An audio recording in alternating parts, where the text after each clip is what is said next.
Good morning दोस्तों। आज हम फिर से अपनी करंट अफेयर सीरीज़ में शामिल हुए हैं आप लोगों के साथ। और जैसे कि हमारा स्लोगन है मॉर्निंग टी विद मी। ठीक है, आज 8 तारीख का करंट अफेयर्स पढ़ाना है हम आपको लोगों को। कौन सी तारीख का? 8 तारीख का करंट अफेयर्स पढ़ाना है। सुबह ही सुबह की डोज है हमारी से डेली डोज के नाम से ही आती है करंट अफेयर। 10 क्वेश्चन हम इसमें लेकर आते हैं, बड़े बेस्ट क्वेश्चन होते हैं। और आने वाले टाइम में देखेंगे आप सभी एग्जामों में निकलते हुए ये क्वेश्चन मिलेंगे। 6 महीने का करंट पढ़ लीजिए आप मुझसे, उसके बाद समझ लीजिए बेड़ा पार ही पार है। ठीक है, फिर से नई क्लास के साथ, नए क्वेश्चंस के साथ, नई ऊर्जा के साथ, नई उमंग, नई तरंग के साथ हम फिर से हाजिर हुए आप लोगों के सामने। तो पहला हम मोटिवेशनल थॉट देख लें। बहुत बढ़िया मोटिवेशनल थॉट है। शिक्षा की जड़ें कड़वी होती हैं। बिल्कुल होती हैं साहब, पढ़ने का मन नहीं करता, लोग टोकते हैं, लोग आपको परेशान करते हैं, सब काम करते हैं। आप सिलेक्शन नहीं होता तो बार बार एक ही बात पूछते हैं कि क्या बात भाई, आजकल बड़ा घूम रहे हो, तुम सिलेक्शन नहीं हुआ, ये पढ़ने गए थे या पढ़ रहे हैं।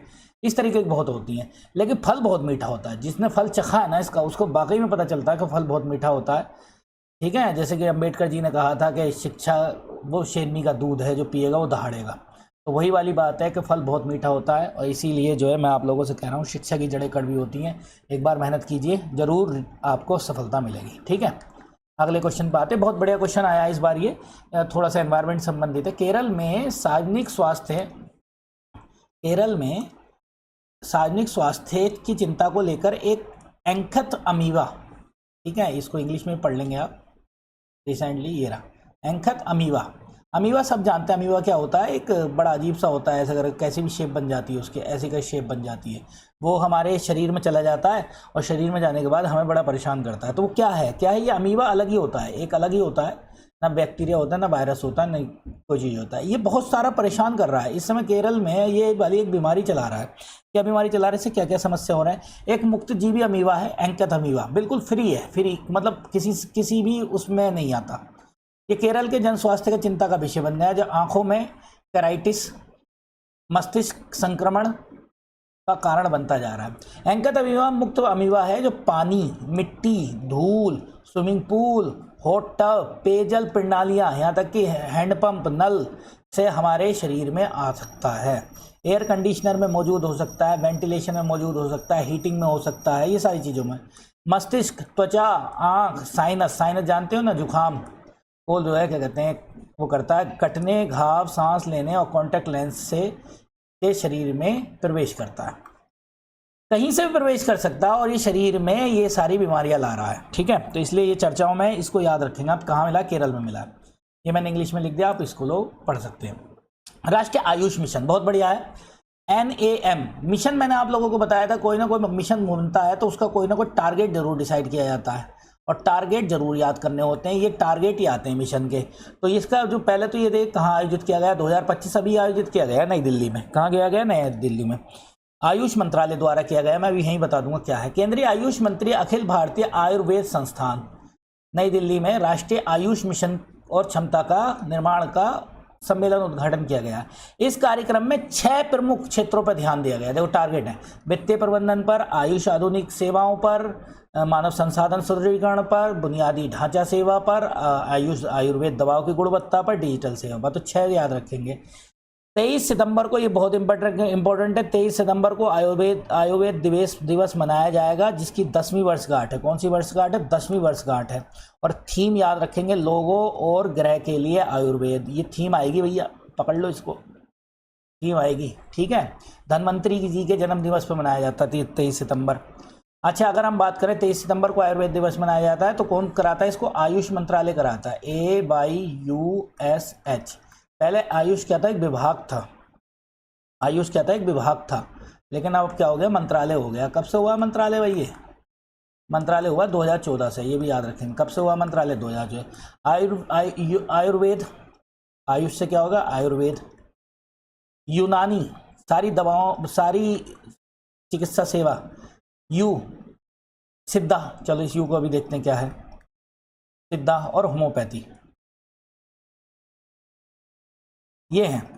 और आयु you you you you you you चलो मैं बता दूंगा क्या है। आयुष में एक आयुर्वेद हो गया, यूनानी हो गया।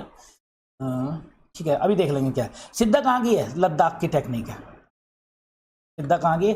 ये सारी की सारी जो है हमारी सारी की सारी स्वास्थ्य सेवाएं हैं, मतलब ये चीज़ें जो भारत में चल रही हैं उनकी हैं। और इसमें जो है आप लोगों को क्या करना है, आप लोगों को इनको पढ़ना है, ठीक है।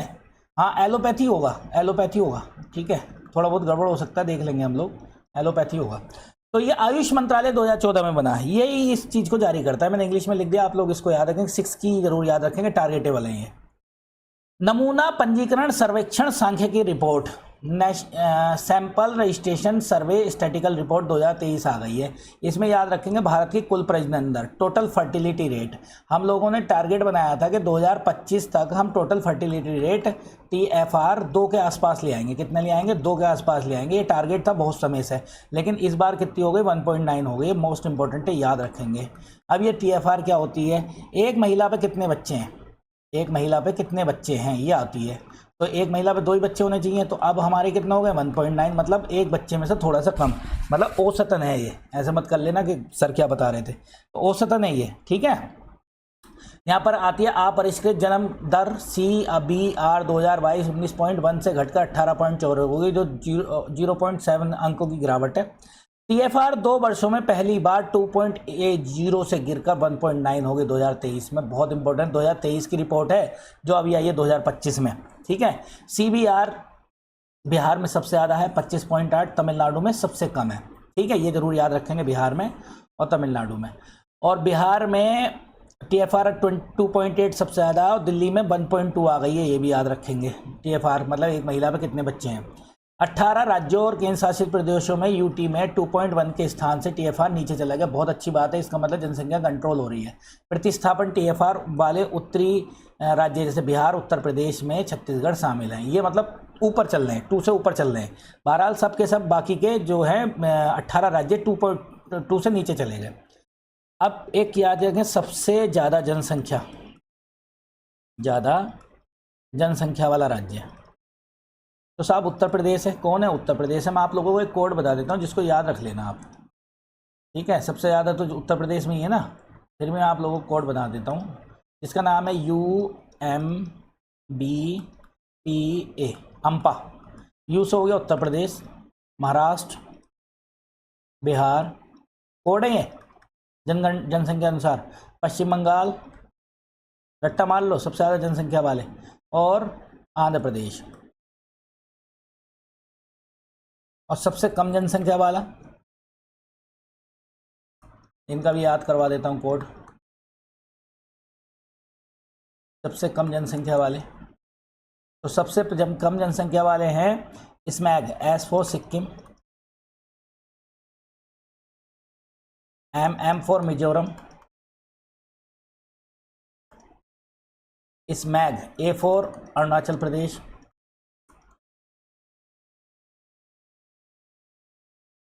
और G फॉर गोवा।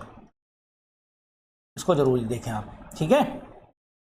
ये हमने आप लोगों को सबसे बता दी, ठीक। आगे चलते हैं, इसको आप जरूर पढ़ लेंगे, ठीक है। भारत का सबसे बड़ा लिथियम आयन बैटरी, ये बड़ा सुनो, लिथियम आयन बैटरी के ऊपर खोज हो रही है बहुत ज़्यादा, और लिथियम आयन बैटरी का एक भंडार तो हमें मिल गया जम्मू कश्मीर में।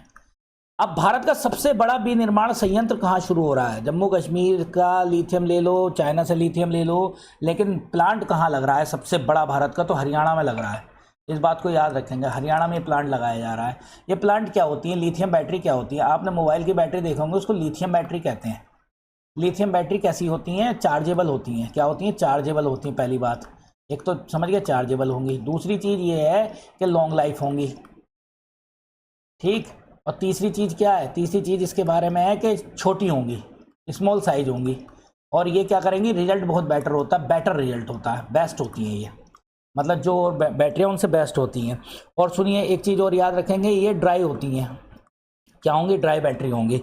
ये बहुत अच्छा रिजल्ट दे रही है लिथियम बैटरी, और लिथियम बैटरी का आने से क्रांति हो जाएगी, गाड़ियों तक में लिथियम बैटरी लगाई जाएगी।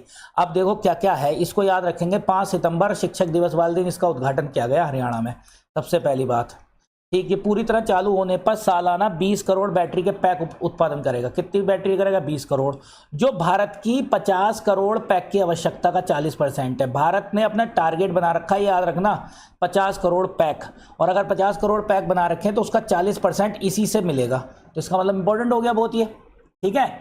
एलआई बैटरी क्या होती है? लिथियम आयन बैटरियाँ चार्जेबल होती हैं, रिचार्जेबल होती हैं। लिथियम आयन एक गैर जलीय इलेक्ट्रोलाइट, मतलब कैसी होती हैं? ड्राई होती हैं, के माध्यम से ग्रेफाइट क्या होती है? इसमें निगेटिव जो होता है, निगेटिव वो ग्रेफाइट है, और दूसरा जो लिथियम धातु ऑक्साइड जो होता है पॉजिटिव होता है। ऐसा समझे नहीं, दो होते हैं ना, ये हो गया प्लस, ये हो गया माइनस, ठीक है, इलेक्ट्रोड के बीच में घूमते रहते हैं।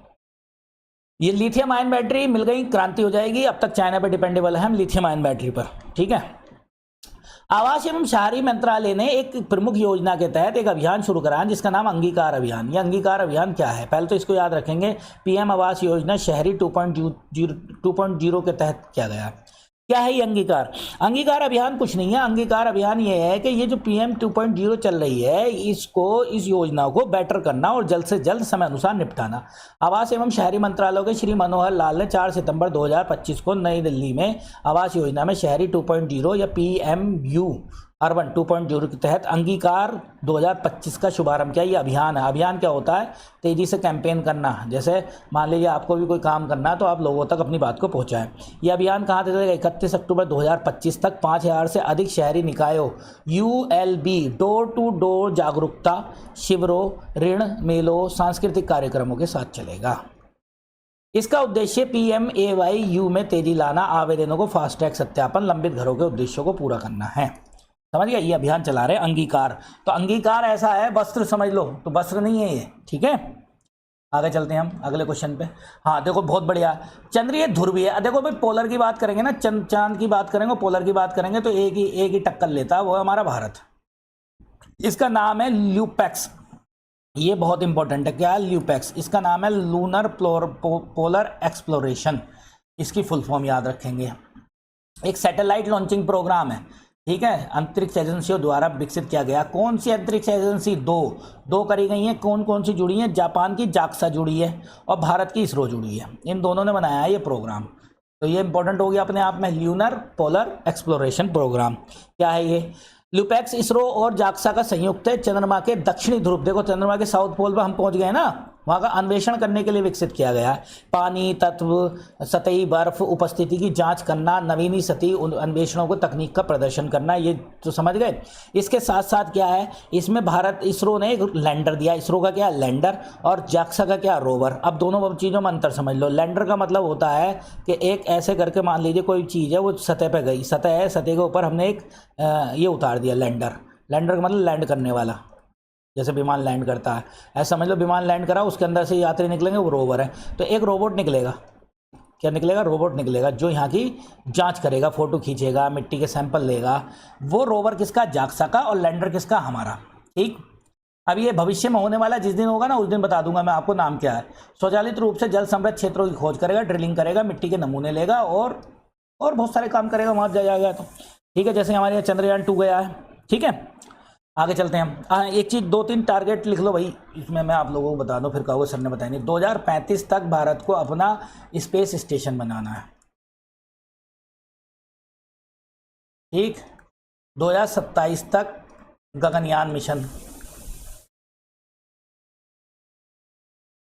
ठीक, ये पूरा करना है, आदमी भेजना। और 2040 तक याद रखेंगे क्या करना है? चांद पर आदमी भेजना, याद रखेंगे, चांद पर आदमी, चांद पर मनुष्य भेजना। कौन जाएगा? हैं? ठीक। आगे चलते हैं हम। राष्ट्रीय पोषण सप्ताह, यह हर बार मनाया जाता है, इसकी थीम भी रहती है, इसलिए इंपॉर्टेंट है। 1 से 7 सितंबर के बीच में पोषण सप्ताह मनाया जाता है कि क्या खाना है, क्या नहीं खाना है, अपने आप को स्वस्थ रखना है। किसके द्वारा मनाया गया? स्वास्थ्य एवं परिवार कल्याण मंत्रालय द्वारा भारत में 1 से 7 सितंबर के बीच में राष्ट्रीय पोषण सप्ताह मनाया जाता है। ये सप्ताह स्वस्थ आहार, पोषण साक्षरता, संतुलित आहार के बारे में जागरूकता करता है। इसकी थीम याद कर लेना, बहुत बढ़िया है। बेहतर जीवन के लिए सही भोजन करें, ये आएगा जरूर, आ सकता। पहले तो यही आ जाएगा, पोषण सप्ताह कौन कौन से बीच में मनाया जाता है। और दूसरा ये आ सकता है कि साहब इसकी थीम क्या है, ठीक है। किस संगठन ने एक रिपोर्ट में नारी का मतलब महिला सशक्तिकरण के लिए आई है? तो महिला सशक्तिकरण के लिए जाहिर सी बात है कौन करेगा? राष्ट्रीय महिला आयोग। कौन करेगा? राष्ट्रीय महिला आयोग की रिपोर्ट है ये। क्या है इस रिपोर्ट में? कि कितनी महिला सशक्तिगत हो गई हैं, कितनी महिला सशक्तिकरण से बची हैं। तो इसमें महिलाओं की रिपोर्ट ली है, स्वास्थ्य की, उनके नौकरी करने की, इसकी रिपोर्ट जारी की है, ठीक है। नवा क्वेश्चन बहुत इंपॉर्टेंट है। एमएसपी, पहले तो ये एमएसपी की फुल फॉर्म याद रखना, minimum support price. Minimum support price, minimum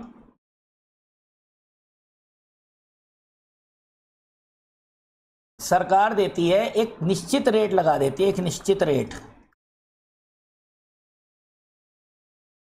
तो अब तक तो खाद की चीज़ों के थे, लेकिन जो अब ऐसी चीज़ बनाई गई है कपास, कपास मतलब खाने वाली तो है नहीं, तो लेकिन इसके लिए भी किया गया है, इसका नाम है कपास, कपास किसान ऐप। कौन सा है? कपास किसान ऐप। एक निश्चित रेट दे देती है, इससे कम पे नहीं बिकेगा। ठीक, अब कपास के बारे में आ जाओ साहब। कपास सर्वाधिक कहाँ होता है? गुजरात में। नंबर 2 पे कहाँ होता है दोस्तों? महाराष्ट्र में।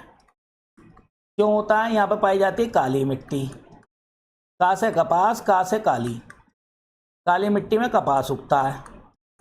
ऐसे करके याद कर लो, का हो गए। ठीक, काली मिट्टी का दूसरा नाम रेगुड़ होता है, रेगुड़ मिट्टी होता है, रेगुड़। और दूसरी चीज़ ये है, ये कैसी मिट्टी बनी होती है? ये लावा से बनी मिट्टी है। किससे बनी है? लावा से बनी मिट्टी, मतलब कभी ज्वालामुखी फटे थे वहाँ की मिट्टी है। अच्छा, लावा से बनी मिट्टी है तो दोस्तों सुन लो, इसकी कैसी होती है, इसमें जो है ना अपना फट जाती है, ये ऐसे करके ना इसमें रेखाएं खिंच जाती हैं, रेखाएं खिंच जाती हैं, तो इसको स्वहता कृषक भी कहते हैं, मतलब स्वता जुती हुई। तो ये क्वेश्चन आए हुए हैं भाई, इसलिए पढ़ा रहा हूँ। स्वता कृषक मिट्टी भी कहते हैं। हम समझ गए, आप भी समझ गए। अब हम आगे चल देते हैं। ये हमने बता दिया आप लोगों को कपास क्या है।